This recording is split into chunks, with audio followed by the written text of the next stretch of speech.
안녕하십니까. JTBC 저녁 뉴스입니다. 전북의 두 번째 메르스 환자인 김제 50대 남자가 2차 검사에서도 음성 판정을 받아 완치 단계에 접어들었습니다. 하지만 군산에 찾은 삼성서울병원 간호사가 의심 증세를 보여 전라북도가 긴장의 끈을 늦추지 못하고 있습니다. 송창용 기자입니다.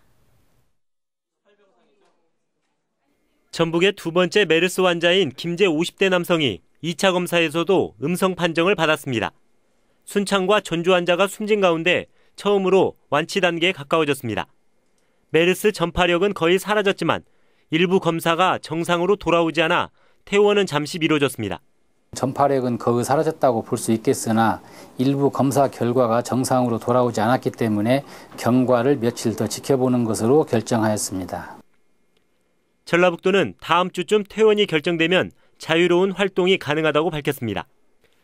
문제는 이틀 전 고향인 군산을 찾았다가 의심 증세가 나타난 삼성서울병원 20대 간호사입니다.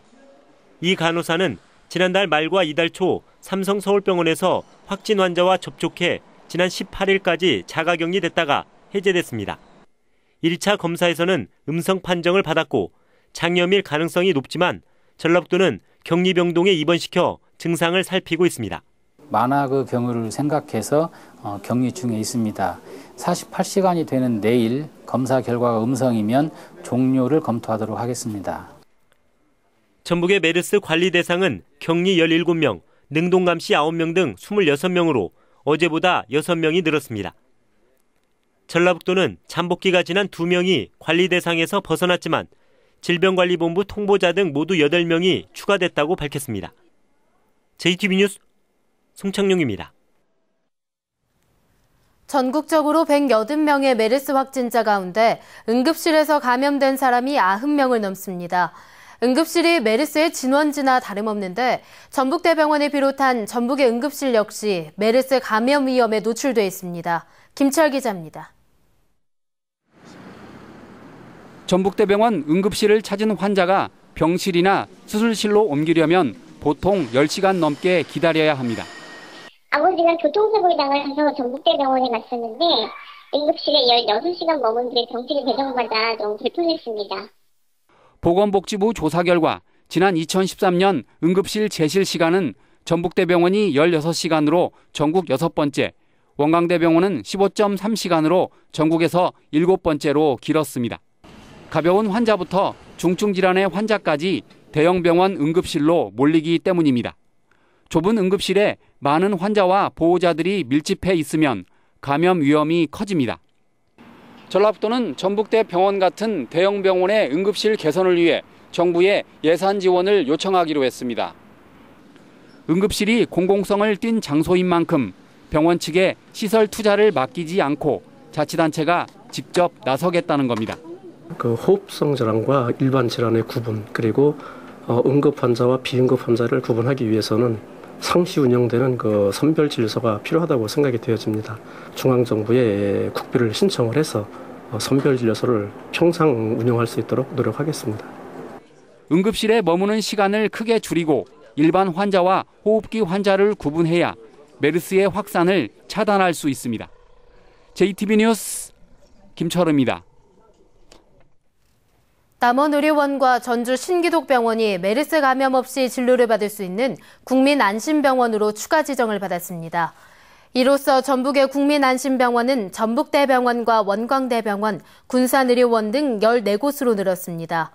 보건복지부는 국민이 안심하고 진료를 받을 수 있도록 수시로 국민안심병원을 점검할 계획입니다. 전주시가 메르스 격리자 등의 지방세 납부 기한을 연장해 주기로 했습니다. 전주시는 능동감시자를 포함해 메르스로 격리되거나 격리 중인 시민은 239명으로 이들과 가족의 자동차세 납부 기한을 6개월 연장해 주기로 했습니다.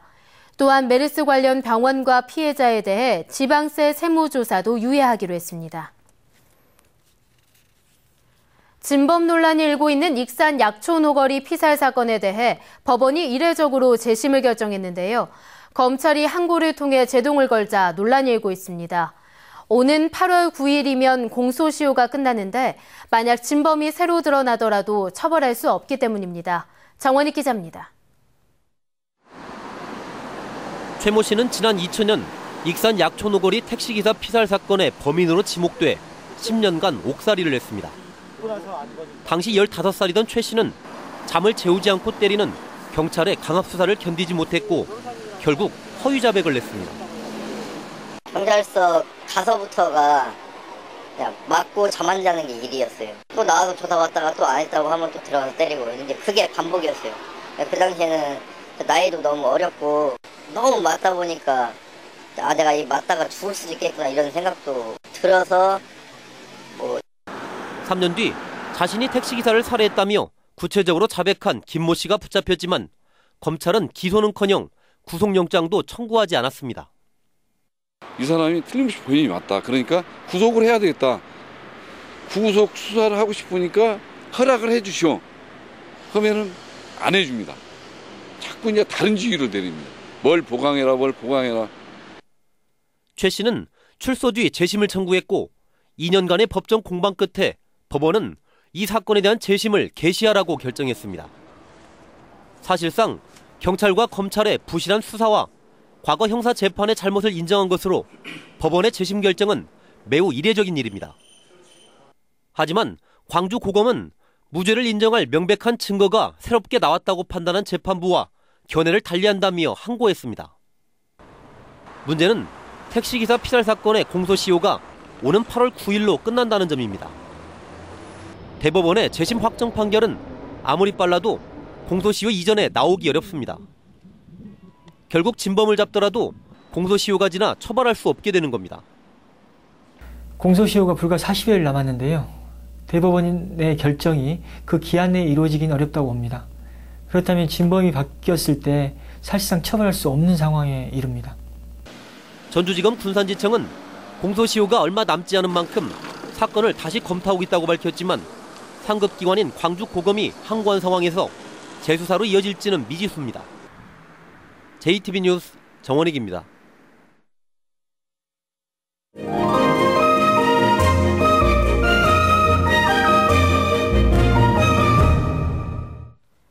전국 8개 극단이 참여하는 소극장 열전이 전주에서 열립니다.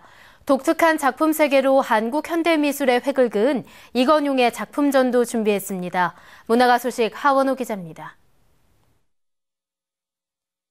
밀린 대출금 때문에 스트레스 많이 받으시죠? 1930년대 미국 대공황기, 은행의 땅을 뺏긴 농민들은 생존을 위해 대도시로 향합니다.